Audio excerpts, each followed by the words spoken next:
Dear students, welcome to kids measures. आज की इस वीडियो में डेटा वेयर हाउस का सबसे इंपॉर्टेंट टॉपिक एक्सप्लेन करने जा रहा हूं। वो है ओलैप ऑपरेशंस। जब भी हम ऑनलाइन एनालिटिकल प्रोसेसिंग की बात करते हैं, जहां पे मुझे एनालिसिस करनी है डेटा में, वहां पे कौन कौन से मेजर ऑपरेशंस हम लोग करते हैं। बड़ा ही इजी टॉपिक है, लेकिन कोई ऐसा एग्जाम नहीं है जहां पे आपको डेटा वेयर हाउस का अगर एग्जाम हो और आपको ओलैप ऑपरेशंस के बारे में ना पूछे। और बड़ा इजी है, आपको with real life example explain करूंगा। तो सबसे पहले सिनेरियो देखो, हमारे पास क्या है। हमारे पास मल्टीपल डायमेंशनल डेटा है। मल्टी डायमेंशनल डेटा कह लो, मतलब मल्टीपल डायमेंशन। जैसे एक हमारे पास प्रोडक्ट्स का है, आप ऐसा एग्जांपल ले लो कि आप एक कंपनी का आप एक कंपनी के बारे में एग्जांपल ले लो, जैसे रिलायंस फ्रेश है, बिग बाजार है। उनके मल्टीपल आउटलेट्स हैं। हो सकता है इंडिया के बहुत सारे मल्टीपल आउटलेट्स हो, या फिर इंटरनेशनली भी बहुत सारे मल्टीपल आउटलेट्स हैं। अब यहाँ पे बहुत सारे प्रोडक्ट वो लोग बेच रहे हैं, जैसे लैपटॉप्स है, मोबाइल्स है, टैबलेट्स है। इस तरीके से रीजन वाइज जो है वो किस रीजन में कौन सा मेरे पास सेल आ रही है, क्वार्टर 1 में कितनी सेल है, क्वार्टर 2 में, 3 में और क्वार्टर 4 में कितनी सेल है। इस तरीके से मेरे पास कुछ डेटा है, सेल्स का डेटा है किसी पर्टिकुलर कंपनी का। अब हमारे पास क्या होता है कि जब हमारे पास ह्यूज अमाउंट ऑफ इस तरीके से डेटा हो, तो हम लोग क्या करते हैं, उसको मल्टी डायमेंशनल वे से रिप्रेजेंट करने की कोशिश करते हैं। डेटा वेयर हाउस में सबसे इंपॉर्टेंट यूज होता है कि भैया क्यूब आर्किटेक्चर को यूज करो। 3 डायमेंशनल डेटा है, तो आपके एक तरफ आगे लैपटॉप, मोबाइल, टैबलेट या और भी अगर आपके पास कोई है डिवाइस, तो आप उसको यहां पे लिख दो।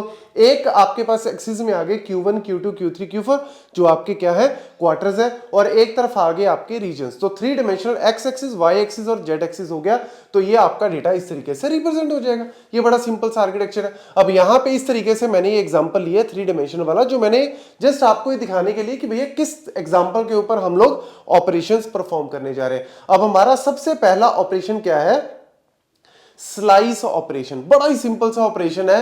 एक्चुअल में जरूरत क्यों पड़ती है इन ऑपरेशंस की, जब हायर अथॉरिटी से, जैसे मैनेजर्स हैं या डायरेक्टर्स हैं या कंपनी के फाउंडर्स हैं, उन्होंने अगर चेक करना है कि भैया मेरी पर्टिकुलर डिवाइस की कितनी सेल हुई है, जैसे मेरे लैपटॉप्स कितने बिके हैं, या फिर एक पर्टिकुलर रीजन में मेरी कितनी सेल हुई है, या फिर किस इंप्लॉय ने सबसे ज्यादा सेल की है। ऑब्वियसली इस तरीके का डेटा जो है हमें एनालाइज करना पड़ता है, कंपनी के अंदर एनालाइज करना पड़ता है। तो उसके लिए मेरे को मल्टीपल ऑपरेशंस है। अब स्लाइस ऑपरेशन क्या है, ये कहता है कि मैं सिर्फ एक डायमेंशन पे डेटा को डिवाइड कर दूंगा। मतलब एक डायमेंशन, सिंगल डायमेंशन के ऊपर काम करूंगा और उसके बेसिस पे मैं डेटा को डिवाइड कर दूंगा। जैसे फॉर एग्जांपल मेरे एग्जांपल में मेरे को मैनेजर ने बोला कि भैया ऐसे करो, आप इस पूरे क्यूब में से स्लाइस ऑपरेशन करो कि मेरे को सिर्फ एक डायमेंशन को पकड़ना है। लेट्स सपोज मैंने लैपटॉप को पकड़ा, मतलब मेरे जो डिवाइस के टाइप्स हैं, मेरे को ये बता दो कि मेरी टोटल लैपटॉप की सेल कितनी हुई है।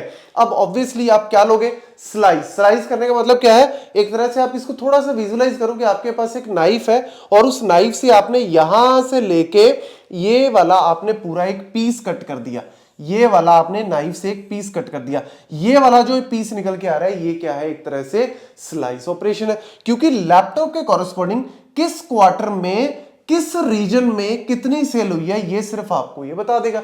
इसी तरीके से अगर मेरे को टैबलेट का चेक करना है, या मेरे को लेट्स सपोज सिर्फ क्वार्टर 1 में मेरे को चेक करनी है कितनी सेल, तो क्वार्टर 1 को उठाओगे आप, ऐसे एक स्लाइस ऑपरेशन परफॉर्म कर दोगे इस तरीके से चाकू से। तो Q1 से क्या होगा, आपके किस रीजन में कितने डिवाइस बिके हैं क्वार्टर 1 के अंदर, आपको ये पता लग जाएगा। बस इस तरीके के जब भी क्वेश्चंस आते हैं एक डायमेंशन के ऊपर, आपको क्या करना है, स्लाइस ऑपरेशन करना है। फिर आ गया जी इसके थोड़ा सा और advance, that is dice. Dice क्या कहता है कि आपको यहां पे दो या दो से ज्यादा को डायमेंशंस को पकड़ना है। मतलब लेट्स सपोज आपने क्या कर दिया, मल्टीपल फिल्टर यहां पे लगाने पड़ेंगे। मतलब कहने का कि एक मैंने लगा दिया कि मेरे को ये बताओ भैया कि यहां पे मेरे पर्टिकुलर, जैसे यूएसए और कनाडा का मैंने यहां पे रीजन निकाल दिया कि मेरे को ये बताओ यूएसए और कनाडा के रीजन में क्वार्टर 1, क्वार्टर 2 और लैपटॉप, मोबाइल, अगर मेरे को इस तरीके से डेटा निकालना है तो उसके लिए मैं क्या करूंगा, डाइस ऑपरेशन। सिर्फ इतना सा फर्क है कि यहां पे मल्टीपल डायमेंशन यूज हो रहे हैं, और साथ ही साथ जब भी हम डाइस ऑपरेशन परफॉर्म करते हैं तो सब क्यूब निकल के आता है, मतलब क्यूब का ही एक छोटा पोर्शन निकल के आएगा। स्लाइस में तो सिर्फ 2D में डायमेंशन आएगा, लेकिन यहां पे डाइस में हमेशा जो आउटपुट निकल के आएगी वो भी 3D में। देखो आपके पास लैपटॉप, मोबाइल इस तरफ है, क्वार्टर 1 क्वार्टर 2 इस तरफ है और आपके पास 2 रीजन इस तरफ है। तो यानी ये भी क्या है, 3 डायमेंशन का ही डेटा है, बट क्यूब का एक सब पार्ट निकल के आएगा, बस ये फर्क है। बाकी जो मर्जी ऑपरेशन आप परफॉर्म करते रहो सारे के सारे आपके हो जाएंगे। जैसे इसमें मैंने I want to analyze only laptop and mobile बताओ सेल, और यूएसए और कनाडा में फॉर क्वार्टर 1 एंड क्वार्टर 2 की सेल निकालनी है, तो इस तरीके से मैं डाइस ऑपरेशन परफॉर्म कर सकता हूं। फिर आ गया जी आपका रोल अप, बड़ा इजी है। रोल अप का मतलब क्या है, ऊपर की तरफ जाना है। जैसे आपके पास इस तरीके से मल्टी डायमेंशनल डेटा है, जैसे ट्री की फॉर्म में अगर मैं डेटा बनाऊं, तो जब हम ऊपर की तरफ जाते हैं उसको बोलते हैं समराइज करना, ऊपर की तरफ एक तरह से एग्रीगेट कर रहे हैं, तो वो बोलता है आपका रोल अप। जैसे एग्जाम्पल के तौर पे मैंने यहाँ पे क्वार्टर 1 क्वार्टर 2 क्वार्टर 3 क्वार्टर 4 की सेल लिखी है, मैं क्या कह सकता हूं कि मुझे पूरे साल की सेल बताओ यार, तो आप क्या करोगे, चारों क्वार्टर की सेल को ऐड कर दोगे, वो पूरे साल की बन गई। मैं बोल दूं ये इंडिया चाइना है जी और ये यूएसए कनाडा है, मुझे ये बताओ कि एशिया में कितनी सेल हुई है और नॉर्थ अमेरिका में कितनी सेल हुई है, तो आपने रोल अप कर दिया, मतलब जोड़ दिया आपने, इंडिया इसको चाइना को एशिया बना दिया, उसको नॉर्थ अमेरिका, और दोनों के डेटा को आपने प्लस कर दिया, तो ये प्लस हो गया और ये दोनों प्लस हो गए। ये इस तरीके से जब भी हम ऊपर की तरफ जाते हैं, समराइज करते हैं, मूविंग अप द हायरार्की करते हैं, that is your roll up. और इसका उल्टा वो क्या बन गया, रोल डाउन बन गया। जैसे ये आपका रोल डाउन भी कह सकते हो या फिर ड्रिल डाउन भी कह सकते हो, एक ही बात है। ये है आपका डिटेल, ये नीचे की तरफ आ रहे हैं, मतलब मैनेजर आपको कह दे कि एक साल की डिटेल बताओ भैया मेरे को 2024 में कितनी सेल हुई, फिर वो कहते नहीं मेरे को क्वार्टर 1 में बता, क्वार्टर 2 में बता, क्वार्टर 3 में बता, क्वार्टर 4 में, फिर वो कहते नहीं मेरे को मंथ में बताओ, मंथ लाइक जैन में बता, फेब में बता, मार्च में बता, फिर वो कहते नहीं मेरे को वीक 1 में बता, जैन के वीक 2 में बता, फिर वो कहते नहीं वीक 1 के मंडे को बता। मतलब हम नीचे डिटेल्ड में आते जा रहे हैं, ये आपका बन जाता है कौन सा, ड्रिल डाउन, डिटेल्ड एनालिसिस, नीचे की तरफ आ रहे हैं बस, और कुछ भी नहीं है इसमें, इतना इजी है। एक बार अगर आपने पढ़ लिया लाइफ टाइम याद रखोगे।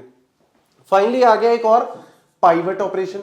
पाइवट ऑपरेशन क्या कहता है, सिर्फ आपने डायमेंशंस को उल्टा करना है, मतलब ये आपका एक्स एक्सिस है, ये आपका वाई एक्सिस है, अगर मैं इसको घुमा दूं तो ये आपका वाई, ये एक्स, बस सिर्फ आपने इसको घुमाना है। और ये जनरली किया जाता है थोड़ा सा विजुअलाइजेशन के लिए, इजीली डेटा को विजुअलाइज करने के लिए। जैसे आपके पास ये डेटा है, मंथ में जैन फेब प्रोडक्ट्स हैं, टी शर्ट जीन्स सेल्स है, इस तरीके से। अब मैंने इसको क्या कर दिया, अगर मैं इसको घुमा दिया तो ये क्या हो गया, टी शर्ट जीन्स ये ऊपर आ गई, और जैसे ये ऊपर आए तो टी शर्ट के कॉरेस्पॉन्डिंग मेरी जैन और फेब में कितनी सेल हुई है वो निकल के आ गई, जीन्स के अकॉर्डिंग मेरी जैन और फेब में कितनी सेल है वो निकल के आ गई। मतलब यहां पे मेरे को टोटल करना पड़ता, एक एक को पहले ये फिल्टर इसको करना पड़ता, फिर इसको फिल्टर करना पड़ता, फिर तीसरी शर्ट, तो आपको एक एक को चूज करके ऐड करना पड़ता है। यहाँ पे इजीली आपको पूरे टी शर्ट का डेटा, इजीली पूरे जीन्स का, जस्ट आपको सिर्फ अपने एक्सिस को घुमाना है, एक्स एक्सिस को वाई में कर दो, वाई को एक्स में कर दो, और उसके आपको क्या बोलते हैं, पिवट या पाइवट भी इसको बोल देते हैं।